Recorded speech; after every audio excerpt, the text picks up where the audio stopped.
Hello students, स्वागत है आप सभी का यूट्यूब चैनल मेडिकल एंट्रेंस में डिजिटिक्स में।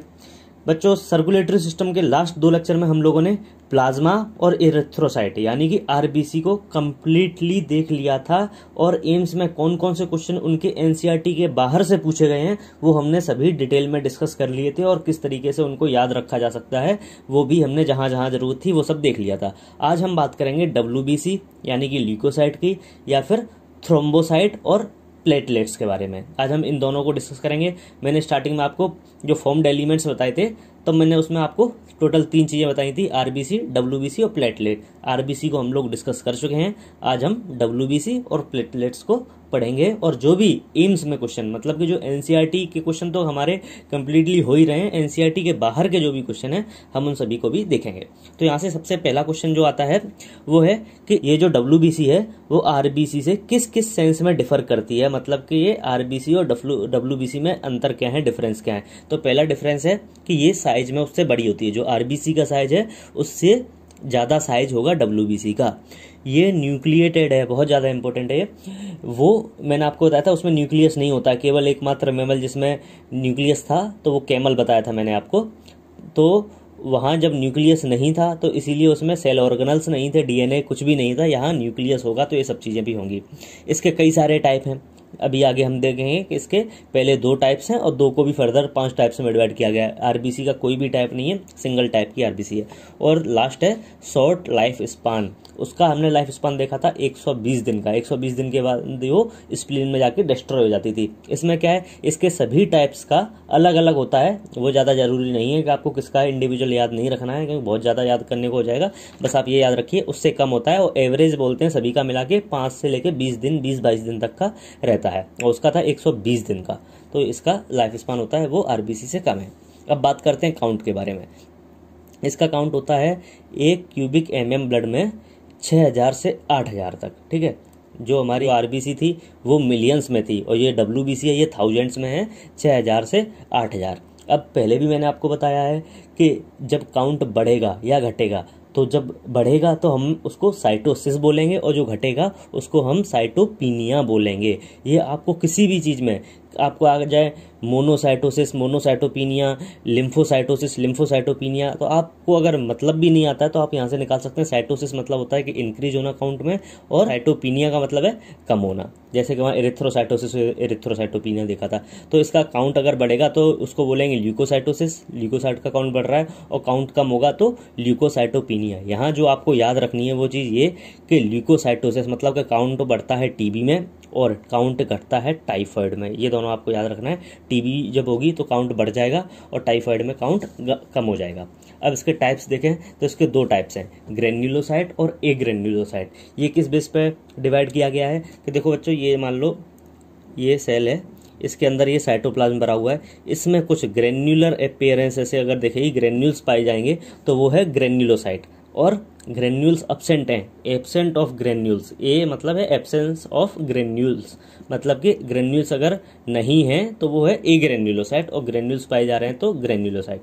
अब ग्रेन्युलोसाइट को भी 3 टाइप्स में डिवाइड किया है फर्दर, न्यूट्रोफिल, बेसोफिल और इओसिनोफिल। और एग्रेन्यू को मोनोसाइट और लिम्फोसाइट।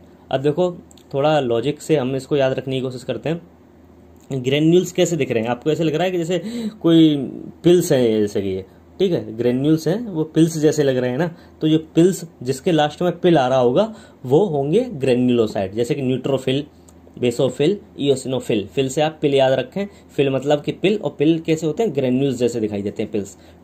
तो न्यूट्रोफिल है, बेसोफिल है, इओसिनोफिल, इनमें फिल आ रहा है यानी कि पिल से हो गया ये ग्रेन्युलोसाइट, और बाकी के मोनोसाइट और लिम्फोसाइट ये एक ग्रेन्युलोसाइट हो गए। अब यहाँ से जो भी इंपॉर्टेंट क्वेश्चन बनते हैं वो सब मैंने यहाँ लिख रखे हैं, वो मैं आपको बताता हूँ। अब देखो न्यूट्रोफिल, लास्ट बार शायद 2014 या 15 में इसका न्यूक्लियस का डायग्राम देके पूछा गया था कि ये किसका न्यूक्लियस है। तो आप याद रखें इसका जो न्यूक्लियस होता है वो मल्टी लोब्ड होता है। मल्टी लोब मतलब कि मान लो ये न्यूक्लियस है तो इसमें कई सारी लोब होंगी, एक इस तरीके से, बीच में से ऐसे हो गया, इसमें कई सारी लोब आपको दिखाई देंगी। तो मल्टी लोब अगर होगा तो वो होगा न्यूट्रोफिल का न्यूक्लियस। ठीक है, ये सबसे ज्यादा पाई जाती है। जितनी भी डब्ल्यूबीसी के टोटल 5 टाइप हैं, इनमें से सबसे ज्यादा न्यूट्रोफिल होती है। फिर आते हैं बेसोफिल पर। ये न्यूट्रोफिल सबसे ज्यादा है और बेसोफिल सबसे कम। कैसे याद रखेंगे अभी इनको हम पूरा सीक्वेंस देखेंगे। अब ये क्या करते हैं, ये हिस्टामिन, सीरोटोनिन, हेपेरिन और कुछ एंजाइम जैसे कि प्रोटीएज, इनका सीक्रेशन करती हैं ये बेसोफिल सेल, जो कि इन्फ्लेमेटरी रिएक्शन करवाते हैं आगे जाके। इन्फ्लेमेटरी रिएक्शन जो भी होती हैं वो इन केमिकल्स की वजह से होंगी, हिस्टामिन, सीरोटोनिन, हेपेरिन, ये बेसोफिल से सीक्रेट होते हैं। अब देखो इयोसिनोफिल, इनका काम होता है इन्फेक्शन को रेजिस्ट करना, याद रखना, रेजिस्ट इन्फेक्शन इनका फंक्शन है, और ये एसोसिएट रहते हैं एलर्जिक रिएक्शन के साथ। तो जब मैं आपको इम्यूनिटी पढ़ाऊंगा तब मैं इयोसिनोफिल का जो भी फंक्शन है, पूरी मैकेनिज्म किस तरीके से काम करता है, ये पूरा आपको मैं वहाँ डिटेल में बताऊंगा, और साथ में ही लिम्फोसाइट, क्योंकि इन दोनों का मेन रोल है वो इम्यूनिटी चैप्टर में है। यहाँ सिर्फ एनसीईआरटी में जो दिया हुआ है वो मैं आपको बता देता हूँ, बाकी जो भी मैकेनिज्म है, क्योंकि इससे ज्यादातर क्वेश्चन इन दोनों से जो पूछे जाते हैं वो इम्यूनिटी चैप्टर से ही पूछे जाते हैं, तो वहाँ मैं आपको कंप्लीटली इसको डिस्कस करूंगा। तो इसका मेन काम होता है रेजिस्ट करता है इन्फेक्शन को और एसोसिएट रहता है एलर्जिक रिएक्शन के साथ। अब आते हैं ए ग्रेन्युलोसाइट की तरफ, तो इसमें आ गया मोनोसाइट और लिम्फोसाइट। मोनोसाइट लार्जेस्ट है, आप याद रखें, ये था जो सबसे ज्यादा एमिडेंट था, ये सबसे कम था, और ये साइज में सबसे बड़ा होगा। मोनोसाइट जो होगा वो सबसे बड़ा WBC होगा, और इसका रोल होता है फेगोसाइटोसिस में। फेगोसाइटोसिस मतलब कि कोई भी जब फॉरेन मटेरियल या कोई भी बैक्टीरिया, वायरस जब बॉडी में एंटर कर जाता है तो हमारी कुछ सेल होती हैं जो कि उसको एंगल्फ कर लेती हैं, उसको खा जाती हैं, ये समझ लीजिए आपको, उसको डिस्ट्रॉय कर देती हैं। तो उसमें इन दोनों का रोल रहता है, मोनोसाइट का और साथ में ही न्यूट्रोफिल का। एक्चुअली ये दोनों सेल हैं जो कि ये दोनों WBC के टाइप में, जो कि ये फेगोसाइटोसिस करते हैं। ये कई बार पूछा जा चुका है, तो याद रखना आप, N और M ये दोनों मिलके न्यूट्रोफिल, और मोनोसाइट ये दोनों मिलके फेगोसाइटोसिस कराते हैं।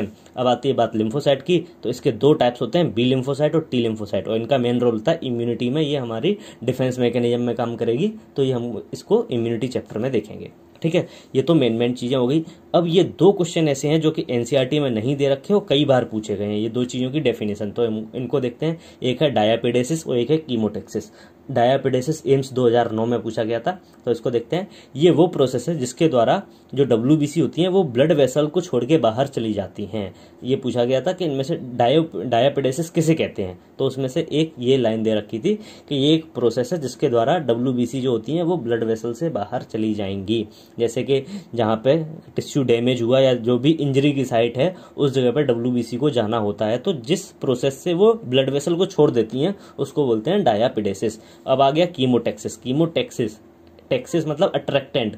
ये जो WBC हैं ये अट्रैक्ट होती हैं towards injured tissue at site of injury. अब देखो क्या हुआ, किसी जगह पे चोट लगी, वहां पे जो टिश्यू इंजर हो चुका है वहां से कुछ केमिकल मीडिएटर सीक्रेट होते हैं, उन केमिकल मीडिएटर्स से इसको सिग्नल मिलता है और ये उसकी तरफ अट्रैक्ट होने लगती है। तो जो इसका अट्रैक्शन है उस इंजर्ड टिश्यू के लिए वो क्या है, कीमोटेक्सिस। तो आप याद रखें डायापिडेसिस और कीमोटेक्सिस। तो WBC में हमने क्या क्या देखा है, ये RBC से लार्ज साइज में होती है, ये न्यूक्लिएटेड है, बहुत सारे टाइप हैं इसके, और शॉर्ट लाइफ स्पान होता है इसका। ठीक है, इसका काउंट है 6000 से 8000 पर mm³। अगर काउंट बढ़ जाता है तो ल्यूकोसाइटोसिस जो कि होता है TB में, काउंट अगर कम हो जाता है तो दैट इज ल्यूकोसाइटोपिनिया जो कि होता है टाइफाइड में। इसके दो टाइप्स होते हैं, ग्रेन्युलोसाइट, ए ग्रेन्युलोसाइट। ग्रेन्युलोसाइट का मतलब है जिसमें ग्रेन्यूल्स पाए जा रहे हो साइटोप्लाज्म में, उसमें आएंगे न्यूट्रोफिल, बेसोफिल, इयोसिनोफिल। तो फिल से पिल याद रखना है आपको। और ए ग्रेन्युलोसाइट में मोनोसाइट और लिम्फोसाइट। न्यूट्रोफिल मल्टीलोब होती है, सबसे ज्यादा पाई जाती है। बेसोफिल लीस्ट होती है संख्या में, और ये क्या करती है, हिस्टामिन, सीरोटोनिन, सिपेरिन को सीक्रेट करेगी जो कि इन्फ्लेमेटरी रिएक्शन कराते हैं। इयोसिनोफिल रेजिस्ट करेगी इन्फेक्शन को, एसोसिएट होगी एलर्जिक रिएक्शन के साथ। मोनोसाइट ये लार्जेस्ट होती है और इसका काम होता है फेगोसाइटोसिस में, और न्यूट्रोफिल का भी फेगोसाइटोसिस में काम है। लिम्फोसाइट दो प्रकार की होंगी, B और T, और इसका रोल होता है इम्यूनिटी में। अब देखो बच्चों, ये हमने जब काउंट देखा था तो ये हमने टोटल काउंट देखा है कि WBC कितनी होंगी, मतलब कि इन सभी का मिला के काउंट देखा है, इसको बोलते हैं TLC यानी कि टोटल ल्यूकोसाइट काउंट। अब ऐसे ही ये तो हो गया TLC, एक होता है DLC मतलब कि डिफरेंशिएट ल्यूकोसाइट काउंट, मतलब कि अलग अलग ल्यूकोसाइट का काउंट, न्यूट्रोफिल कितनी है, बेसोफिल कितनी है, इयोसिनोफिल कितनी है।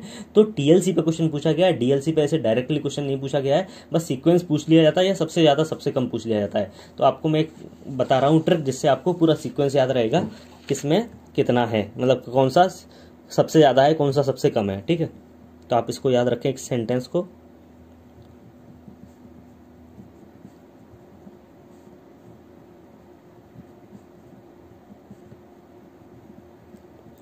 नेवर लेट मी ईट बनाना। नेवर के N से आ गया अपना न्यूट्रोफिल, लेट के एल से आ गया लिम्फोसाइट, इसके बाद आ गया एम से आ गया मोनोसाइट, फिर इओसिनोफिल, और लास्ट में आ गया बी से आ गया बेसोफिल। तो एन वाला सबसे ज़्यादा है, यहाँ आपको मैंने बताया मोस्ट एबंडेंट, और बी वाला मतलब कि बेसोफिल यहाँ भी मैंने आपको बताया लीस्ट है। तो ये तो मैंने आपको पहले ही बता दिए। अब बाकी का सीक्वेंस क्या होता है, तो नेवर लेट मी ईट बनाना, इसको आप याद रखें। तो ये पूरा हमारा डीएलसी का सीक्वेंस है कि कौन सा डिफरेंशिएट ल्यूकोसाइट जो काउंट है, तो कौन सी सेल जो होती है वो किस सीक्वेंस में, कौन सी एबंडेंट है और कौन सी लीस्ट एबंडेंट है, कौन सी मॉडरेट है।